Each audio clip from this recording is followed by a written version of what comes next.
Made it to the Bear Mountain Tower. Now looking for the trail.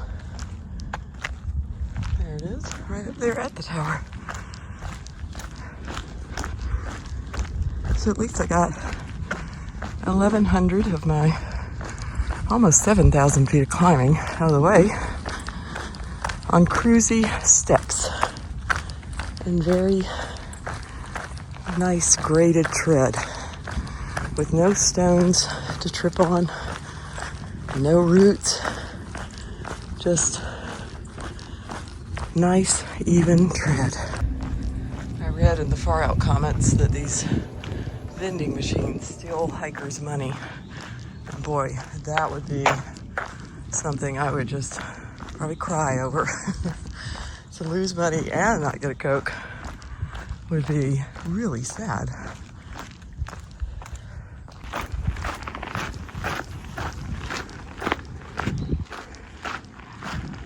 Boy, look at that. Rabbits down there making their breakfast. That's what a friend of mine in vet school said one time when we went backpacking. That's what his grandfather told him. Gorgeous. I love days like this.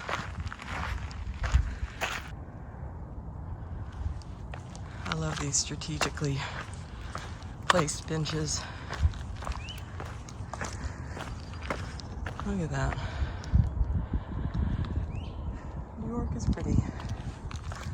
So officially good morning. I wanted to show you all the pretty views before I started talking, but making my way down the other side of Bear Mountain now on this really cruisy, paved, kind of choppy. It's not always paved, it's breaking up, but it's very, very flat and cruisy trail. It won't last. I wish it would all day, because I have 29 miles to go.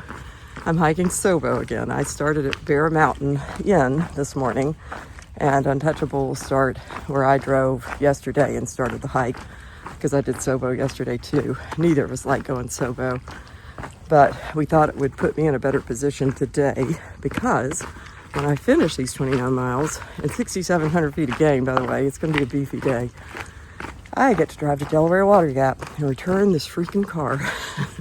So excited about that.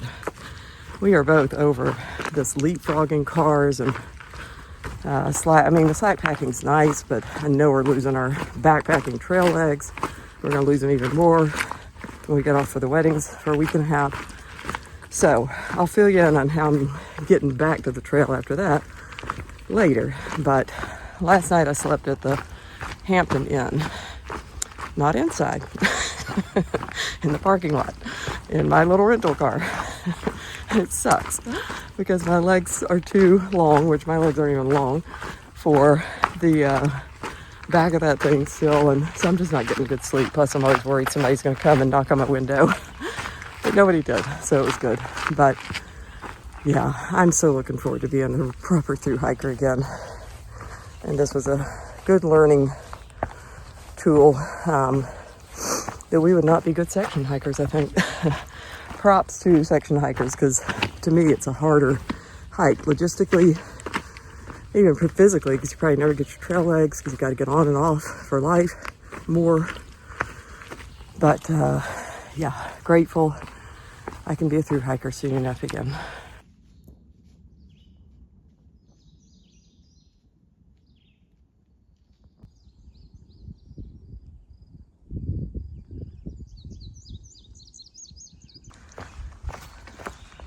I'm going through a bunch of mountain laurel, which reminds me of home. All the lush green, and it looks like a very similar species to what we have there. So that's a good feeling. About 10 miles in, and Untouchable told me that he has had a lot of really big rock scrambles in the first 6 miles, so that'll be my last 6 miles. We'll get there. This is the Bryan Memorial Shelter. It looks pretty old, but it does have bunks. That was cool. And gotta make sure I'm going the right way. It was fun to sign the log and see Pockets Fork and all their names in there. They were here 3 nights ago, I guess. Do you guys see a blaze? I better put the phone down and look where I'm going. Let me introduce you to the most unique bridge I have seen on the entire Appalachian Trail.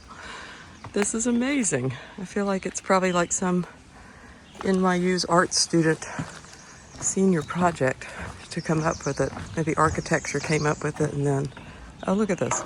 It was actually West Point cadets, a capstone project. Well, that's cool. Well done. Look at this, the curves even alternate. That side goes up, that goes down.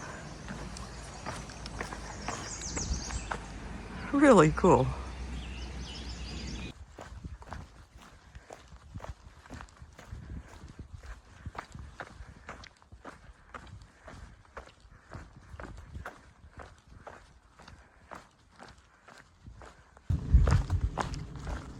Really liking this stretch of trail. There's a shelter down there, but just the trail itself is super cool. These big slabby rocks, I like them.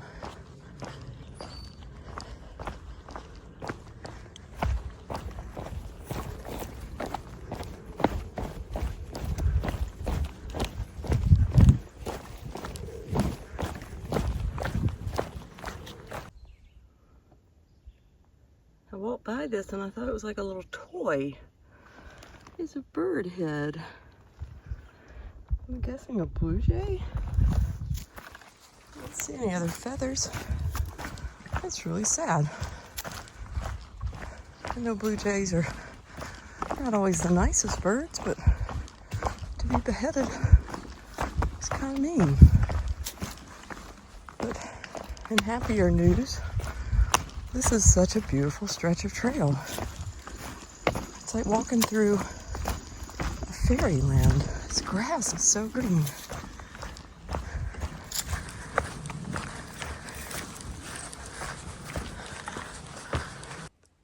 It's a cool sign. It's about New York's Long Path. I've read about this. Of course, you got the AT2 on there. But I think this Long Path goes through some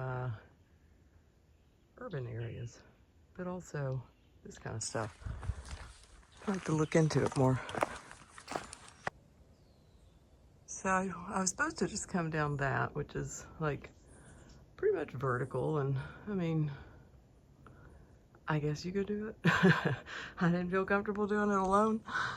Thank God there was a blue blaze that kind of came down it, around it. It was no picnic, but it was not that. I'm getting close to the lemon squeezer, so stay tuned. So light blaze here. I'm assuming this is the lemon squeezer. It is definitely narrow. I think I'll fit with my pack. We'll find out. I'm making my way through it, and it's easier to go to the side. I just hope I'm not ripping up the back of my backpack with the mesh pocket. We'll see. It's fun. It's cool. Feels good down here. Success. And now I get to go through this little part. This is fun.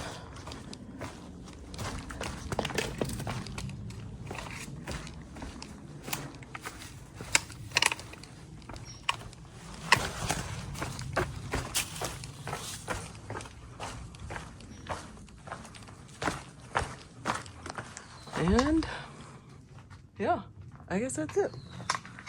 Fun. It's hard to really capture this lake without going all the way down there, which maybe I'll go by it in a minute, I hope. But it's really big and very pretty.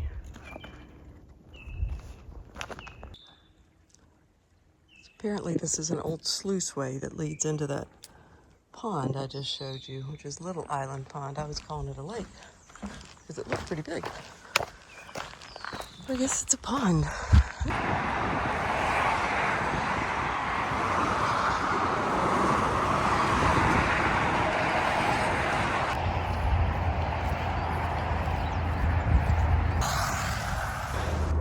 think I'm approaching the part, or I'm on the part, that Untouchable told me is really slow going and really technical. And I just met a guy up the first pitch of it who, he asked me if I was through hiking. I said, slackpacking, but yes, NOBO. And he said, oh, it's unfortunate you're doing this direction. Thanks. Oh, that's the first scramble. These phones never do it justice. It's so steep. I don't mind going up it. It's just going down. I don't want it to rain for sure. So I gotta get moving. Oh, those lily pads. So cool.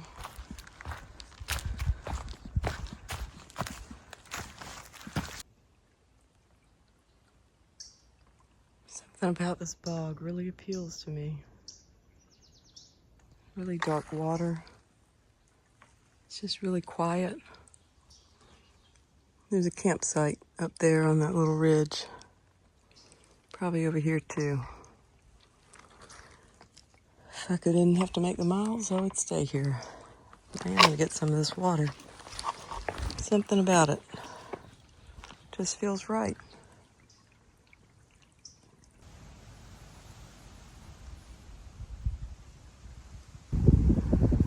Cute little shelter log, and trail maintainers have a sense of humor because they're gonna make you climb for it.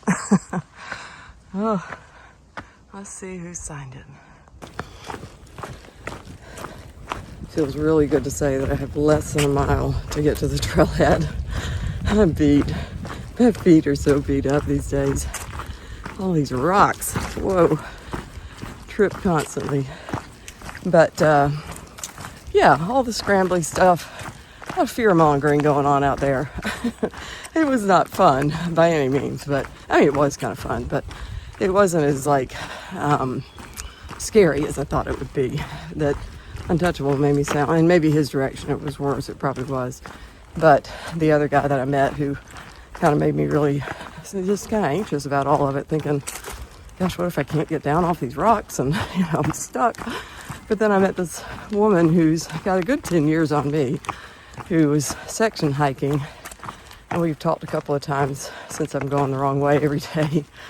And I said, here I've got a lot of, sketchy kind of scrambly stuff coming up. And she kind of paused for a minute before she answered. She said, yeah, you do, but it's not that bad. I loved it that the grandmother age was like, no big deal. But yeah, it wasn't too bad. But I am looking forward to being off my feet, driving this rental car back. It's been a great little rental. It's some kind of a Hyundai SUV, a little one. And I've enjoyed driving it, but it's just not our thing to do a through hike this way. Not that we were going to do it this way for very long, but I'm glad it's ending. So, got a fun day in store tomorrow. We're taking 0 tomorrow. And I got to get back to Bear Mountain somehow. So stay tuned to see how I do it. In the meantime, I'm going to enjoy, there's something big it feels like over there. It's probably just a squirrel. A supremely satisfying snack. I don't know what it is about Uncrustables. I love peanut butter and jelly anyway. But these are like the end-all be-all PB&J to me. My dad likes peanut butter and jelly too. Or peanut butter. He likes peanut butter. He used to put peanut butter, honey, and banana together and just eat a big old bowl of that. And that actually sounds really good right now too. And an update for those who care and are following along with his journey.